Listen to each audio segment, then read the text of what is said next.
How fast can a child learn a musical instrument compared to an adult? How fast can they learn a second or third language? They learn fast, right? Because why? How many people you hear a song and it'll take you back to when you were a child? Raise your hand. How many people it's not a song, but maybe it's a fragrance or a food that will take you back decades? Because information combined with emotion became a long-term memory, right? Because we're not logical, we're what? We don't do things logically all the time. We do things what? Emotionally, right? Because we're not logical, we're biological. Everyone wants to write this down. All learning is state dependent. That the emotional state that you feel when you're learning something gets anchored to the learning. Does that make sense? By the way, what was the state that you felt back in school? Bored, and the other half of the class is like confused, right? Now, on a scale of 0 to 10, what's boredom? 0. Anything times 0 becomes what? 0, and that's why a lot of people don't remember what they learned. It's the emotional state. Does that make sense? We said that children are the fastest learners, right? That they have this curiosity and they play all the time. Now, it's been shown in science, the research, by playing more actually creates neurogenesis and neuroplasticity. Like Einstein didn't have a bigger brain than anyone here, but in certain areas of his brain, he had highly connectedness. He did these thought experiments where he would put himself in these brainwave states, specifically theta state. That's the state that you're in when you shower.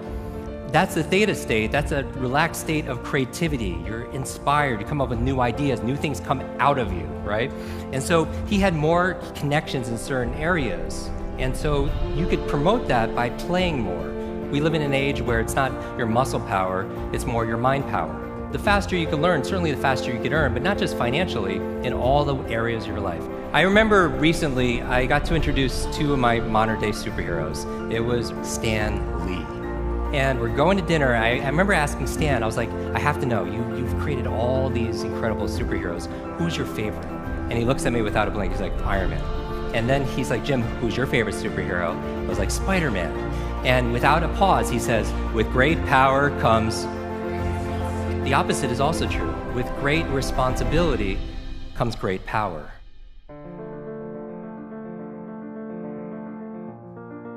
When you take responsibility for something, you have great power to what?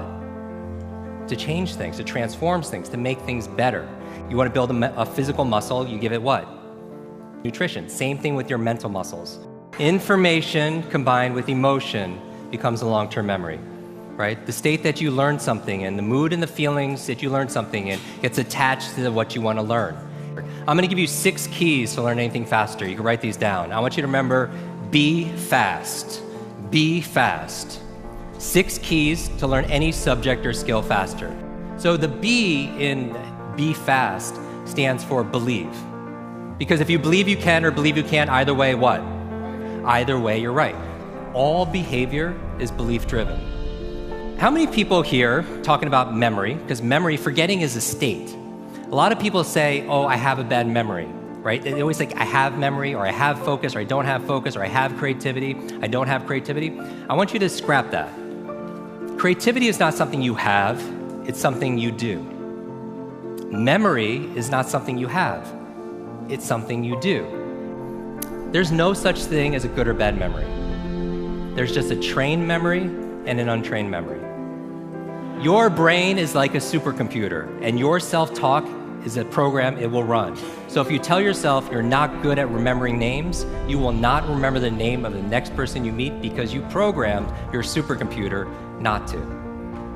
Your mind is always eavesdropping on your self-talk. And so the challenge here is this: too much information, too little time. The amount of information is doubling at dizzying speed, but how we learn it, how we remember it, has that changed at all?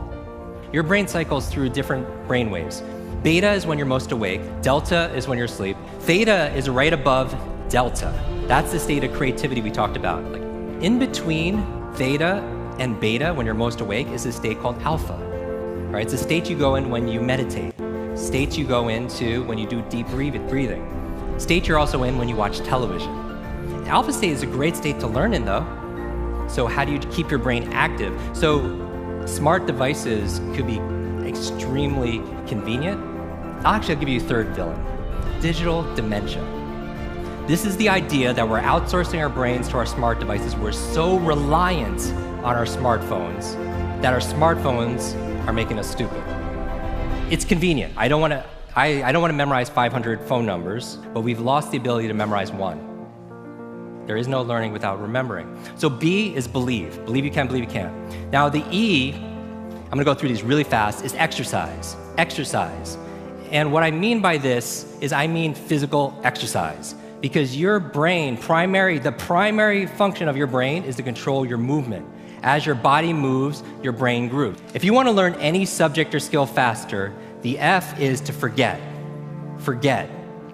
A lot of people don't learn faster because they feel like they know it already, right? So you want to forget about anything else than what you're learning here, temporarily. The A in fast stands for active. You take notes, you ask questions, you participate in it. The S in fast stands for state, that all learning is state dependent.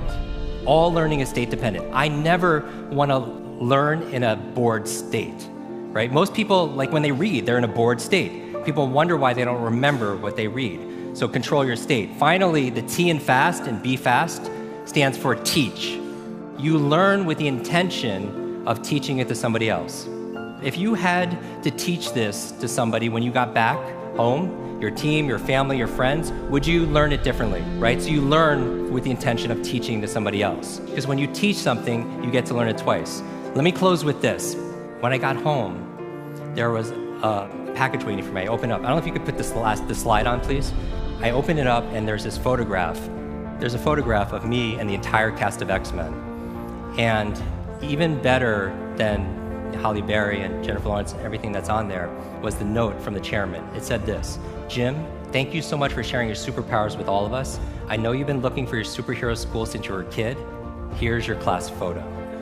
So my question for you is this: if you could go back to that child inside of you, that younger self, and right now tell them something that they need to hear, what would that be? And if you were to go in the future, 1 year, 2 years, 5 years, 10 years ahead in the future, I believe you have wisdom inside of you. I believe you have greatness inside of you. If you were to project 10 years ahead of time and look back on this day right now, what does your current self need to hear from your future self? I have a quote that I get quoted on more than anything else. It talks about an egg and stress, that your egg is like your life, that if an egg is broken by an outside force, life ends. But if it's broken by an inside force, life begins. And all great things begin on the inside. Thank you very much.